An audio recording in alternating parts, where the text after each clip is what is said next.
झारखंड के कई इलाकों में भारी बारिश इस बार दुर्गा पूजा में डाल सकती है खलल। बंगाल की खाड़ी में निम्न दबाव वाला क्षेत्र बनने से झारखंड के सभी इलाके में बारिश हो रही है। गुरुवार को साहिबगंज में भारी बारिश हुई। यहां 106 मिलीमीटर बारिश रिकॉर्ड किया गया, जबकि रांची व आसपास के इलाके में आकाश में बादल छाए रहे तथा चिटपुट बारिश हुई। मौसम विभाग से मिली जानकारी के अनुसार शुक्रवार की सुबह कई जगहों पर भारी बारिश होने की संभावना है। खासकर राज्य के उत्तर पूर्वी, उत्तर पश्चिमी तथा दक्षिण पूर्वी भाग में भारी बारिश को देखते हुए येलो अलर्ट जारी किया गया है। कहीं कहीं वज्रपात भी हो सकता है। रांची में दोपहर बाद आकाश में बादल छाए रहेंगे व कहीं कहीं छिटपुट बारिश हो सकती है। शुक्रवार को ही संताल परगना में भारी बारिश होने की चेतावनी दी गई है। मौसम विभाग के अनुसार शनिवार से रांची और आसपास के इलाके में मौसम साफ होने की संभावना है। कई इलाकों में आकाश में बादल छाए रहेंगे। इधर मौसम विभाग ने एक बार फिर बंगाल की खाड़ी में 2 अक्टूबर से निम्न दबाव का क्षेत्र बनने की संभावना व्यक्त की गई है। इससे 3 अक्टूबर से 7 अक्टूबर तक झारखंड में भारी बारिश हो सकती है। इससे दुर्गा पूजा में खलल पड़ने की संभावना है। मुंबई के ठाणे जिले के उल्हासनगर इलाके में हिंदू नाम से रहने वाली बांग्लादेशी पोर्न स्टार रिया बर्डे को फर्जी दस्तावेज के साथ भारत में रहने के आरोप में हिल लाइन पुलिस स्टेशन की टीम ने गिरफ्तार किया है।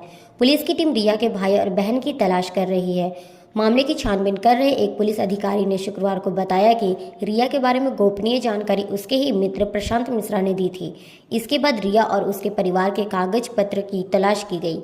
इसके बाद रिया बर्डे पर झूठे दस्तावेज के आधार पर भारत में रहने के मामले में बीती रात उसे गिरफ्तार कर लिया गया। पुलिस ने मामले में रिया के अलावा उनकी मां अंजलि बर्डे उर्फ रूबी शेख, पिता अरविंद बर्डे, भाई रविंद्र उर्फ रियाज शेख और बहन रितु उर्फ मोनी शेख को भी आरोपित बनाया है।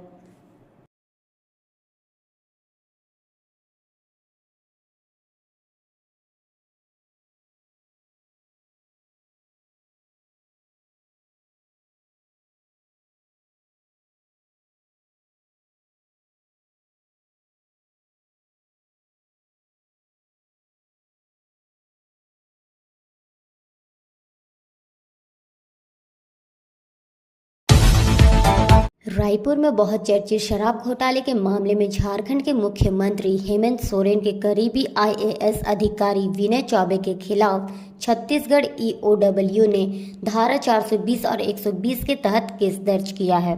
गुरुवार देर शाम विभाग ने यह जानकारी दी। आईएएस विनय चौबे वर्तमान में झारखंड के पंचायत विभाग के सचिव हैं। उन पर उत्पाद विभाग में बतौर सचिव पदस्थ रहने के दौरान शराब घोटाले में शामिल होने का आरोप है। वे उत्पाद विभाग के साथ साथ मुख्यमंत्री हेमंत सोरेन के सचिव भी थे। झारखंड के मुख्यमंत्री हेमंत सोरेन ने छत्तीसगढ़ में कांग्रेस शासनकाल के दौरान पश्चिम बंगाल की मुख्यमंत्री ममता बनर्जी ने दुर्गा पूजा के पहले रोजगार के अवसरों को लेकर महत्वपूर्ण घोषणा की है। मुख्यमंत्री ममता बनर्जी ने कहा कि राज्य पुलिस के 12,000 रिक्त पदों पर जल्द ही नियुक्तियां की जाएंगी और इसके लिए सोमवार को राज्य की ओर से अधिसूचना जारी की जाएगी। मुख्यमंत्री ने कहा कि राज्य पुलिस के रिक्त पदों पर नियुक्तियां काफी समय से निलंबित हैं। कानूनी विवाद के कारण यह अटकी हुई हैं, लेकिन उम्मीद है कि जल्द ही इस पर निर्णय आ जाएगा। मुख्यमंत्री ने आगे कहा कि राज्य सरकार चाहती है कि दिसंबर महीने से ही नियुक्ति प्रक्रिया कर दी जाए और नियुक्ति जवानों को प्रशिक्षण के साथ साथ ड्यूटी भी दी जाए। उन्होंने कहा कि राज्य में पुलिस के विभिन्न पदों पर कानूनी उलझन के कारण नियुक्तियां अटकी हुई हैं और इससे राज्य की सुरक्षा व्यवस्था भी प्रभावित हो रही है। मुख्यमंत्री ने आगे कहा कि सुरक्षा व्यवस्था को बेहतर करने के लिए राज्य में कई नए थाने बनाए गए हैं। वेस्ट इंडीज के पूर्व हरफनमौला खिलाड़ी ड्वेन ब्रावो ने चोट के कारण कैरेबियन प्रीमियर लीग के अंतिम सत्र के बीच में ही सभी तरह के क्रिकेट से संन्यास ले लिया है। अगले महीने 41 साल के ब्रावो इतिहास में सबसे ज़्यादा T20 विकेट लेने वाले गेंदबाज हैं। उन्होंने पहले 2021 में अपने अंतर्राष्ट्रीय कैरियर को अलविदा कह दिया था और पिछले साल IPL से दूर चले गए क्योंकि उन्होंने कोचिंग में जाना शुरू कर दिया था। पिछले 12 महीने में उन्होंने चेन्नई सुपर किंग्स और अफगानिस्तान पुरुष टीम के साथ काम किया है। जम्मू में राष्ट्रीय अन्वेषण अभिकरण ने शिवखोड़ी मंदिर से लौट रहे तीर्थयात्रियों को ले जा रही बस पर जून में हुए घातक आतंकी हमले की जांच के सिलसिले में आज सुबह राजौरी और रियासी जिले में 7 स्थानों पर छापा मारा है। सभी जगह तलाशी ली जा रही है। उल्लेखनीय है कि 9 जून को आतंकवादियों द्वारा बस पर की गई गोलीबारी में जम्मू कश्मीर के बाहर के 7 तीर्थयात्रियों सहित 9 लोगों की मौत हो गई थी और 41 लोग घायल थे। शिवखोड़ी मंदिर से कटरा जा रही बस रियासी के पौने इलाके के तिराठ गांव के पास गोलीबारी के बौछार के बाद सड़क से फिसलकर गहरी खाई में गिर गई थी।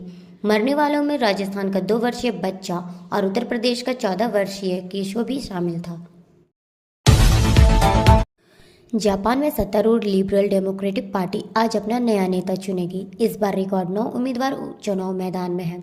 इनमें से कोई एक निवर्तमान प्रधानमंत्री फूमियो किशिदा की जगह लेगा। इनमें से प्रमुख हैं Shigeru Ishiba, Shinjiro Koizumi, Sanae Takaichi, Yoshimasa Hayashi, Takayuki Kobayashi हैं। पूर्व बैंकर इशिबा 5वीं बार नेतृत्व की दौड़ में शामिल हैं। पहले दौर में किसी भी उम्मीदवार को बहुमत मिलने की संभावना नहीं है, इसलिए शीर्ष 2 मत पाने वाले दूसरे दौर में आगे बढ़ेंगे।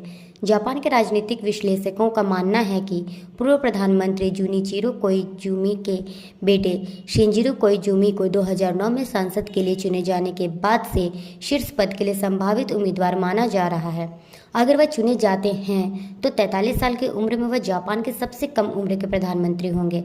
63 वर्षीय ताने ताकाइची आर्थिक सुरक्षा मंत्री हैं। पूर्व प्रधानमंत्री शिंजो आबे के शिष्य ताकाइची कट्टर रूढ़िवादी हैं। अमेरिका ने बांग्लादेश के पुनर्निर्माण में मदद का वादा करते हुए उसकी नई यात्रा में अच्छा साझेदार बनने की इच्छा व्यक्त की है। अमेरिकी विदेश मंत्री एंटनी ब्लिंकन ने गुरुवार को कहा कि वाशिंगटन बांग्लादेश के पुनर्निर्माण में मदद के लिए उसके साथ मिलकर काम करेगा। बांग्लादेश के प्रमुख अखबार ढाका ट्रिब्यून की खबर के अनुसार ब्लिंकन ने न्यूयॉर्क के एक होटल में बांग्लादेश की अंतिम सरकार के मुख्य सलाहकार प्रोफेसर मोहम्मद यूनुस के साथ बैठक में कहा, हम अच्छे साझेदार बनना चाहते हैं। हम बांग्लादेश के लिए तेजी से काम करेंगे। अमेरिका के विदेश मंत्री ने कहा कि अमेरिका में प्रोफेसर यूनुस के लिए बहुत सम्मान है।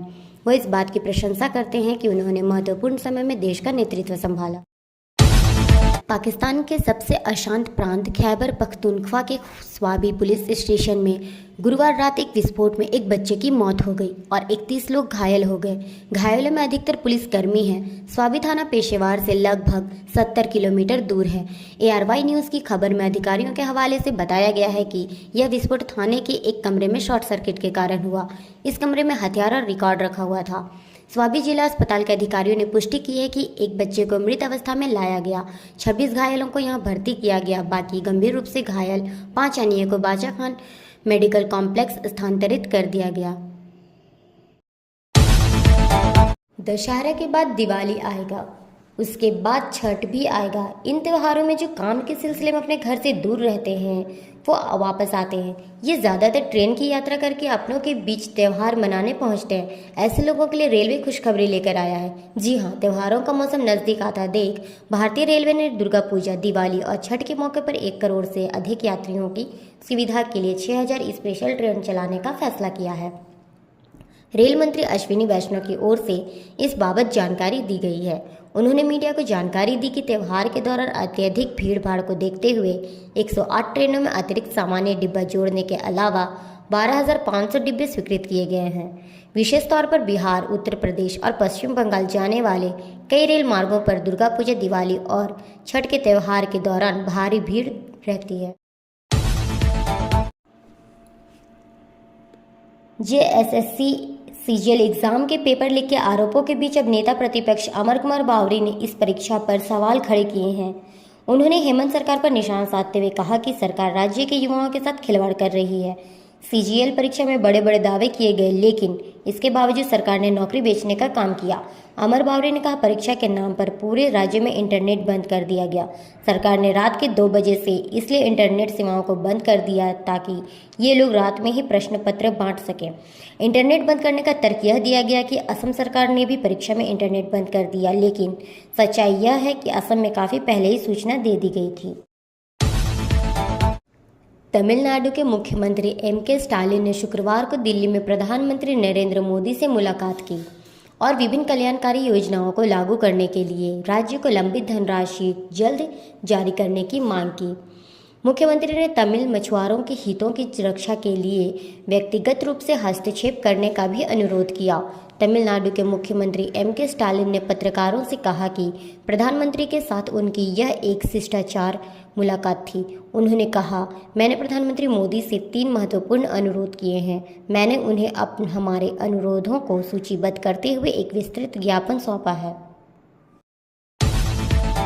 बिहार के समस्तीपुर रेलवे स्टेशन के पास स्वतंत्रता सेनानी एक्सप्रेस पर कुछ अज्ञात बदमाशों ने पथराव कर दिया है, जिससे पेंट्री कार सहित 3 कोच की खिलाड़ियों के शीशे क्षतिग्रस्त हो गए हैं। पूर्व मध्य रेलवे के मुख्य जनसंपर्क अधिकारी सरस्वती चंद्रा ने बताया कि बीती रात करीब 9:50 पर जब स्वतंत्रता सेनानी एक्सप्रेस समस्तीपुर रेलवे स्टेशन के आउटर सिग्नल के पास पहुंची, तभी कुछ बदमाशों ने ट्रेन पर पथराव किया। इस घटना में पेंट्री कार समेत 3 कोच की खिलाड़ियों के शीशे क्षतिग्रस्त हो गए। बता दें कि इस घटना में कोई घायल नहीं हुआ। घटना के सिलसिले में संबंधित अधिकारियों ने एक व्यक्ति को हिरासत में ले लिया है। उन्होंने बताया कि कुछ देर बाद ट्रेन मुजफ्फरपुर रेलवे स्टेशन के लिए रवाना हो गई।